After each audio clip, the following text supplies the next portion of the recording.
Good morning everyone. आज आपको हम 10 मिनट के लिए एक 16 पॉइंट का एक फॉर्मूला है उस पर डिस्कशन करते हैं, ठीक है। एक बड़ी फेमस बुक है जिसका नाम है 48 laws of power, sorry not success, 48 laws of power, और इसको लिखा है रॉबर्ट ग्रीन ने। रॉबर्ट ग्रीन नाम से एक राइटर है, उसकी लिखी हुई ये बुक है। तो ये जो 48 लॉज है उसमें से कुछ 16 लॉज ऐसे हैं जिसके बारे में आज हम इस क्लास के अंदर डिस्कस करेंगे। So let's start with the first point. Let your absence feel. पहला पॉइंट याद रखिएगा कि अगर आप पावर समझते हैं, आप लोग पावर किसको कहते हैं? अगर आप चाहते हैं कि आपका इंपॉर्टेंस हो, आपको लोग गिने, मतलब आपका इंपॉर्टेंस लोग रिकॉग्नाइज करें, लोग कोई इग्नोर ना करें, तो इसका मतलब कि आपके पास कोई किसी तरह का स्पेशल रिकॉग्निशन, स्पेशल पावर, पहचान होनी चाहिए। तो पहला पॉइंट मैंने आपको बताया, लेट योर एब्सेंस फील। अब ये क्या होता है? मैंने कुछ दिन पहले कोटेशंस लिखा था, मुझे नहीं पता आप में से कितने लोग पढ़ते हो नहीं पढ़ते, लेकिन मैंने इसमें लिखा था कि अपने आप को बहुत ज्यादा अवेलेबल मत बनाइए। जब किसी भी तरह का, चाहे वो रिश्ता है या चाहे वो आप जॉब कर रहे हो, किसी भी तरह का एटमॉस्फेयर है, अगर किसी को ये लगता है कि ये तो बहुत इजी है, हम कभी भी इसको इस्तेमाल कर सकते हैं, कभी भी बुला सकते हैं, कभी भी कोई काम करवा सकते हैं, तो फिर वो आपका इंपॉर्टेंस नहीं रहता। तो हमेशा आपका एब्सेंस जो है ना वो फील करवाइए। फॉर एग्जांपल मान लो कि आप ऑफिस में बहुत हार्ड वर्क कर रहे हो, लेकिन आपका बॉस आपको रिकॉग्नाइज नहीं करता, तो बेटर है कि आप बीच में एक 4 दिन का 5 दिन का छुट्टी ले लो, ताकि वो 5 दिन में जब आपका काम नहीं होता तब सामने वाले को समझ में आएगा कि नहीं यार, इसके जाने से ये काम रुक गया। अभी जो मैं आपको पॉइंट कहने वाला हूं उसमें 2-4 पॉइंट ऐसे हो सकते हैं जो जनरल हमारे जो सेंटेंस होते हैं उसके अगेंस्ट में जाएंगे, लेकिन यहाँ पे हम बात कर रहे हैं कि आप पावर कैसे जनरेट कर सकते हो, खुद को पावरफुल कैसे बना सकते हो। तो पहला पॉइंट मैंने आपको बताया, अपना एब्सेंस जो है उसको फील करवाइए। Point number 2, stand above the crowd. एक मूवी है अजय देवगन का, once upon time in Mumbai, शायद आपने देखा होगा किसी ने। उसमें एक बड़ा अच्छा डायलॉग है। वो क्या डायलॉग है? वो अजय देवगन बोलता है कि I don't want to become a part of this crowd. I want to become the reason to create this crowd. भीड़ का हिस्सा मत बनिए, भीड़ क्रिएट करने की वजह बनिए, है ना। नॉर्मली होता है कि हम लोग या तो रैली है या तो कहीं कंपटीशन की बात हो रही है बेसिकली। अगर मैं कोई और रैली वगैरह का एग्जांपल दे दूंगा तो पूरा गलत ट्रैक पे चला जाएगा। कंपटीशन की बात हो रही है कि खुद की एक अलग पहचान बनाइए। अब आपको मैं सिंपल क्वेश्चन करता हूं कि आपके हिसाब से भीड़ में अपनी अलग पहचान बनाने के लिए क्या करना चाहिए? एक एक पॉइंट बताइए अगर याद आता है तो। भीड़ में आपको अपनी अलग पहचान बनानी है तो क्या करोगे? नॉलेज अच्छा होना चाहिए। नॉलेज अच्छा होना चाहिए। अभी जैसे आप लोग बैठे हो, ठीक है, आप जितने भी अभी 10-12 स्टूडेंट्स हैं, अगर मैंने क्वेश्चन किया और जैसे अभी इसने चिराग ने आंसर दिया सबसे पहले, तो ये आपसे भीड़ में अलग उभर के आया। तो भीड़ में अपनी पहचान बनाने के लिए आपके पास इंफॉर्मेशन होना चाहिए, जो उन्होंने बोला नॉलेज होना चाहिए। आपका ड्रेसिंग स्टाइल, आपका लुक जो है वो बिल्कुल बहुत बेहतर और डिफरेंट होना चाहिए ताकि लोगों के बीच में आप रिकॉग्नाइज हो। तीसरी चीज क्या है? ग्रूमिंग के हवाले से मान लीजिए आपका परफ्यूम सबसे अच्छा है, आपका बेस्ट परफ्यूम है, तो आप कहीं से भी गुजरोगे लोग नोट करेंगे कि हाँ यार कोई तो जा रहा है जिसकी वजह से इतनी खुशबू फैली हुई है। तो आपके कपड़े, आपका ड्रेसिंग, आपका एटीट्यूड, आपका बॉडी लैंग्वेज, आपका बात करने का तरीका, आपका इंफॉर्मेशन, आपका नॉलेज, ये सारी जो चीजें हैं ना वो भीड़ से आपको अलग बनाती है, बाकी लोगों से अलग निकाल के लाती है। Point number 3, control your attention, है ना, सॉरी काउंसिल योर अटेंशन। आपका जो ध्यान है वो कोशिश कीजिए कि दूसरों की तरफ कंप्लीट ये रहे, क्लियर रहे, सामने रहे, फोकस रहे। तो क्या ये पॉइंट थोड़ा मिक्स हो रहा है, ज्यादा इसमें डिस्कशन नहीं करता। 4th पॉइंट है, mind your word, always say less than necessary. हमेशा उतना ही बोलो जितना जरूरी हो। कई लोग होते हैं जो जरूरत से ज्यादा बोलते हैं, उनको ऐसा लगता है कि ऐसा करने से हम लोगों की नजर में अच्छा कहलाएंगे, लेकिन ऐसा नहीं होता। ऐसा करने से कई बार लोग इरिटेट हो जाते हैं। आप कहीं ज्यादा बोलते हैं। सुबह सुबह कहीं एक स्टोरी पढ़ रहा था, मैं एग्जैक्टली नाम भूल गया हूं, लेकिन रशियन स्टोरी थी कि आज से कुछ 50-60 साल पहले रशिया में एक रिवॉल्यूशन हुआ था और उसमें एक बंदा था, उसको फांसी की सजा दी गई। जो नेता जिसको बोलते हैं, वो लीडर जो था वो पूरे रिवॉल्यूशन का, उसको फांसी की सजा सुनाई दी। उसको फांसी पे लटकाया और कहीं रीजन जो भी हो वो रस्सी जो थी वो टूट गई तो वो नीचे गिर गया, मतलब वो जिंदा बच गया। अब उस वक्त ऐसा होता था कि जब कोई इस तरह का इंसिडेंट होता था तो लोगों को लगता था कि चमत्कार है, तो उसको माफ कर दिया जाता था। तो डिसाइड हुआ कि इसको माफ कर देंगे। अब जैसे ये रस्सी टूट गई, ये नीचे गिरा, वो खड़ा होकर क्या बोल रहा है लोगों को, देखो भाई मेरा आंदोलन बेकार नहीं था, रशिया की हालत देखो, रशिया के पास एक ऐसी रस्सी भी नहीं है कि मेरा जितना वजन उठा सके, हम कितनी पुअर क्वालिटी के प्रोडक्ट बना रहे हैं। तो प्रेसिडेंट को गुस्सा आ गया, उसने उसका फांसी का सजा माफ किया था, वो कैंसिल कर दिया, ऑर्डर फाड़ के फेंक दिया, बोले दूसरे दिन और मजबूत रस्सी लाओ उसको लटका दो। तो ये ज्यादा बोलने का नतीजा। अगर ये ज्यादा नहीं बोला होता तो क्या होता, ये फिर से जिंदा रहता, नए से रिवॉल्यूशन कर सकता था, रिजल्ट प्रोड्यूस कर सकता था। तो जहां पे जितनी जरूरत है उतना ही बोलो अगर आप पावर क्रिएट करना चाहते हो। तो कई बार क्या होता है ना कि कुछ लोगों का पर्सनालिटी ऐसा होता है कि बाहर से लगता है कि यार ये बंदा जो है ना एकदम बहुत जबरदस्त इंफॉर्मेशन नॉलेज वाला है, लेकिन जब वो मुंह खोलता है तो सारे सस्पेंस खुल जाते हैं। तो जो एक इमेज होता है ना वो टूट जाता है कि अरे यार ये तो बिल्कुल देसी है, क्या बात कर रहा है, किस स्टाइल से बात कर रहा है।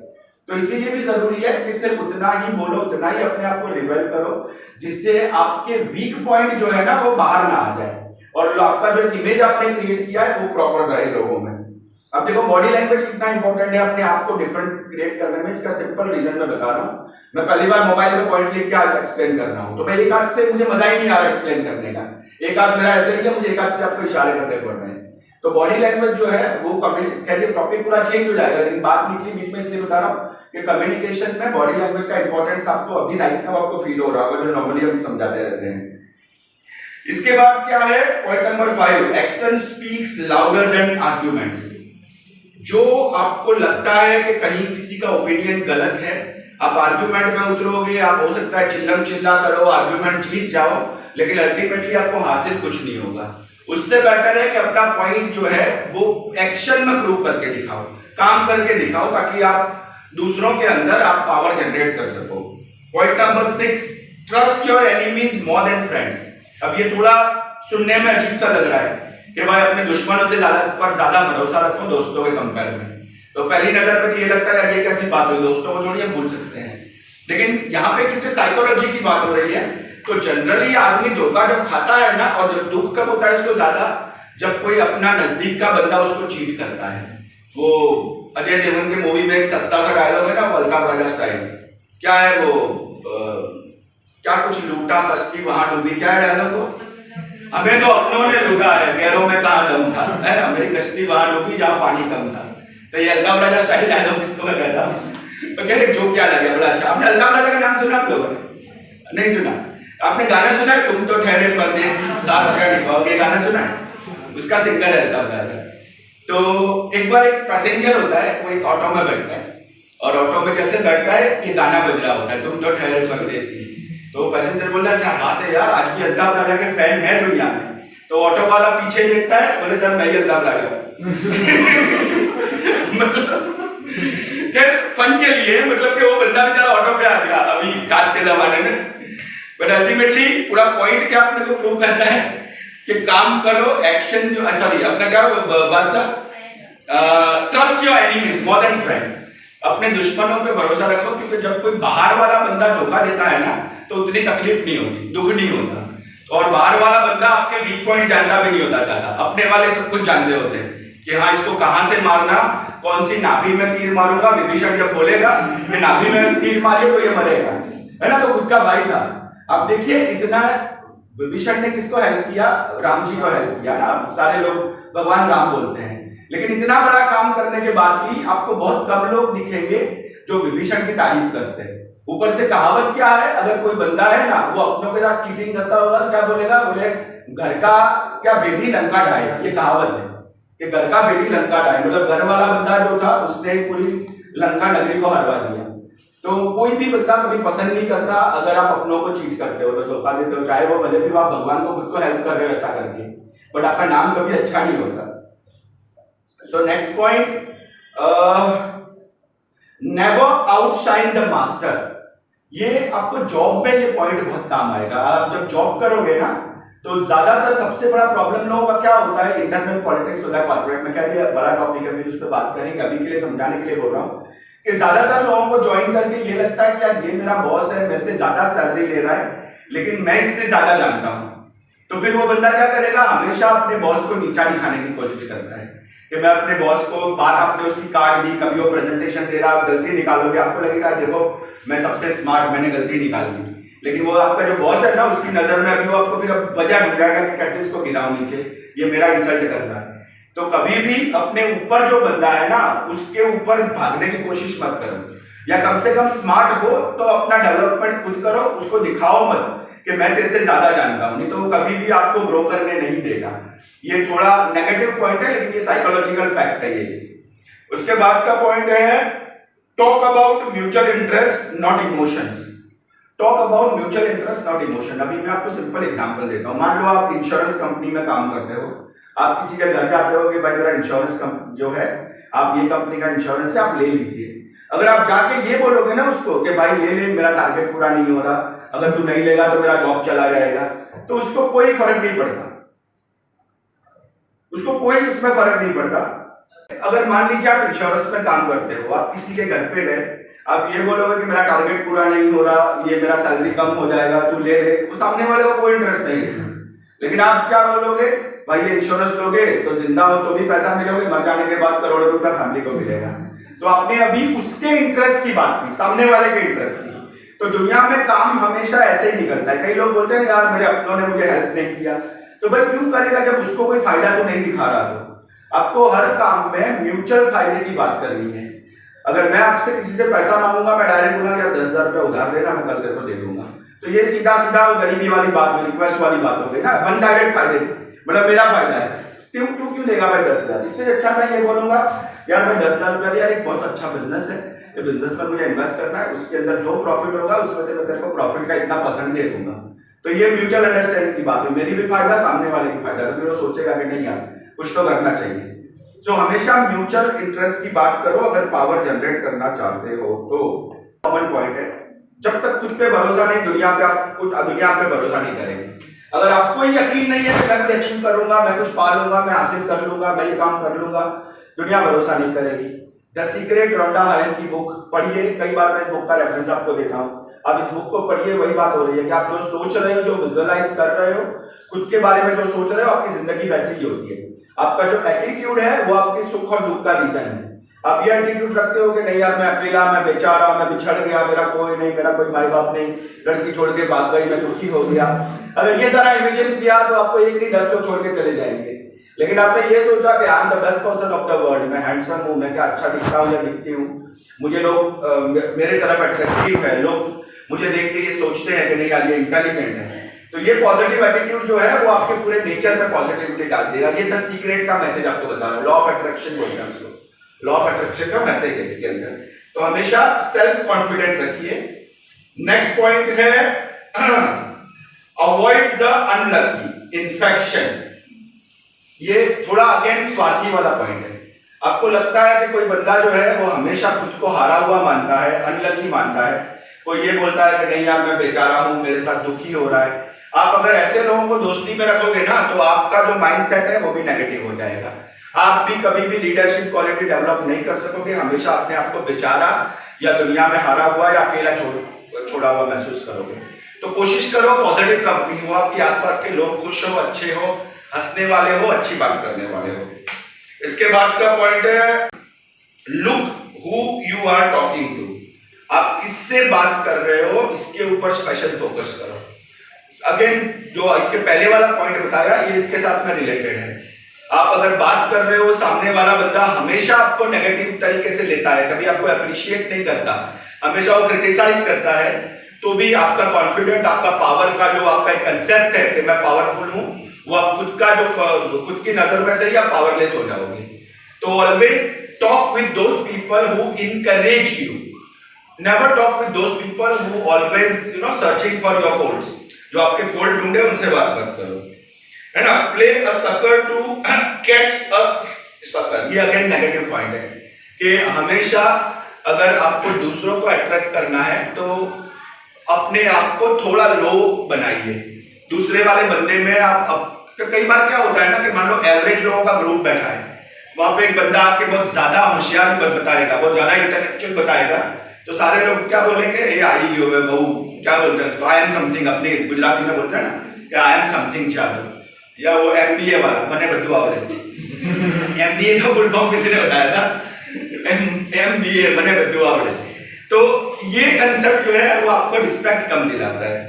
नेक्स्ट पॉइंट क्या है, आप इंस्टेंट उसका ये मत देखिए। मैं आपको एक एग्जांपल देता हूँ। रिसेंटली बड़ौदा का एक बड़ा पॉपुलर इंस्टीट्यूट है, मैं नाम नहीं ले रहा, उसकी तरफ से 2 दिन पहले मुझे प्रपोजल आया कि सर आप वीक में 2 दिन के लिए हमें कोर्स दीजिए, आपको ये सिलेबस लॉन्च करता है हमारे वहाँ पे। उसने मेरे को एक कोटेशन दिया, एक मुझे प्राइस बताया। अब मैंने वो प्राइस देखा तो मैं जो नॉर्मली कॉर्पोरेट से ले रहा हूँ उसके कंपेयर में काफी कम प्राइस था। तो अगर इमीडिएटली मैं सिर्फ एप्पल टू एप्पल कंपेयर करता कि नहीं यार, एक दिन का मैं इस जगह से तो मैं फॉर एग्जांपल 25,000 ले रहा हूँ और ये कैलकुलेशन के हिसाब से 7-8 हज़ार आ रहा है, तो मेरा तो लॉस है। तो मैं डायरेक्ट कैलकुलेट करता तो मैं इमीडिएट डिसीजन क्या लेता कि ये नहीं करना चाहिए। लेकिन मैंने क्या किया, वैल्यू काउंट किया। मैंने देखा इतना बड़ा रेपुटेशन इंस्टीट्यूट है, अगर उसका नाम आ गया अगर मेरे पोर्टफोलियो में कि भाई मेरी कंपनी का टाई अप इस XYZ इंस्टीट्यूट के साथ, ये बहुत बड़ा नाम होता है, तो वो टाइम पे फिर आप ये मत देखिए डायरेक्ट कि आपको 2-5 हज़ार कम मिल रहा है, आप ये देखिए कि आपका पोर्टफोलियो कितना बढ़ जाएगा। तो ये हो गया वैल्यू काउंट। तो हमेशा हर सिचुएशन में सिर्फ डायरेक्ट डिसीजन मत लीजिए, वैल्यू काउंट कीजिए। Be royal in your own fashion, हमेशा अपने आप को राजा समझ के रहो।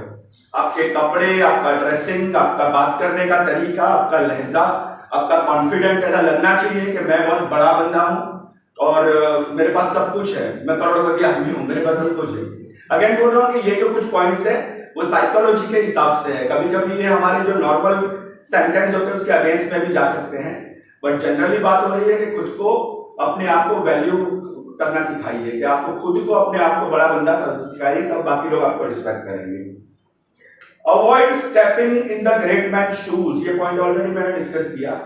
अब देखो मैं आपको एग्जांपल देता हूं। अभिषेक बच्चन एक अच्छा एक्टर है, लेकिन ज्यादातर लोग फ्लॉप मानते हैं इसको, क्यों? लोग उसका कंपेयर अमिताभ के साथ करते हैं, या सचिन का लड़का अर्जुन तेंदुलकर है ना, IPL तक खेल लिया लेकिन रिकॉग्निशन नहीं मिला, क्यों? कि सीधा कंपैरिजन सचिन के साथ होता है। तो हमेशा अपने आप को इंडिविजुअल रखिए। सेट एंगर असाइड, अगर किसी बंदे का सबसे कमजोर पहलू है तो वो है वो कितना जल्दी गुस्से होता है, कैसे अपना गुस्सा मैनेज करता है। हमेशा अपने गुस्से को कंट्रोल करना सीखिए। इसका जो बुक है ना, nothing can grow rich, Napoleon Hill का जो बुक है, उसमें एक बड़ा अच्छा पॉइंट है कि अपने गुस्से को चैनलाइज कीजिए, वो एनर्जी बन जाएगा। थिंक एंड ग्रोथ में ये पॉइंट है। मैं आपको सिंपल समझाने के लिए एग्जांपल देता हूँ।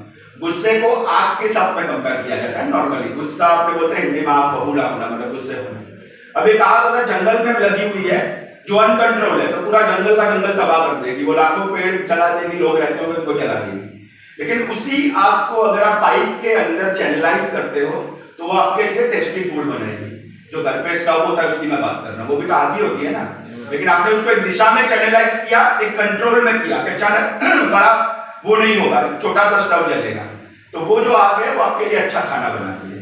तो हमेशा अपने गुस्से को कंट्रोल करिए, चैनलाइज कीजिए। कभी भी, वो एक बड़ा अच्छा पॉपुलर सेंटेंस के साथ अपने सेशन खत्म करते हैं कि कभी भी गुस्से में कोई डिसीजन मत लो, और जब बहुत खुश हो तो कभी कोई वादा मत करो किसी से। कई बार ज्यादा खुशी में आपने वादा कर लिया, बाद में रियलाइज हुआ अरे यार कुछ ज्यादा ही बोल दिया, मैं कैसे मैनेज करूं। या गुस्से में कोई डिसीजन ले लिया, वो हमेशा गलत होता है। जब आप एक, यहाँ पे आपका जो टेम्परेचर है वो अलग मोड पे होता है, तब दिमाग के पास लॉजिकल थिंकिंग खत्म हो जाता है, और बगैर लॉजिक का डिसीजन कभी भी फायदे वाला नहीं होता। हमेशा, मैं शायद लास्ट लेक्चर में आपको बताया था कि जब भी पैसा कमाने की बात हो, प्रोफेशनल लाइफ हो, तो लॉजिक से, दिमाग से सोचिए। और जब रिश्तेदारी निभाने की बात हो, रिलेशनशिप हो, माँ बाप हो, पेरेंट हो, फैमिली हो, तो हमेशा दिल से सोचिए, इमोशन से सोचिए। तो ये कभी उल्टा नहीं हो जाने का। फैमिली में लॉजिक मत लगाओ और बिजनेस में इमोशन मत लगाओ कभी भी, ठीक है। तो आज के ये 16 पॉइंट से थोड़ा कोशिश कीजिएगा उसमें से जितने आपको याद रहे अपनी लाइफ में उतारने के लिए। डेफिनेटली आपका पावर जो है वो पहले से बेटर जनरेट होगा।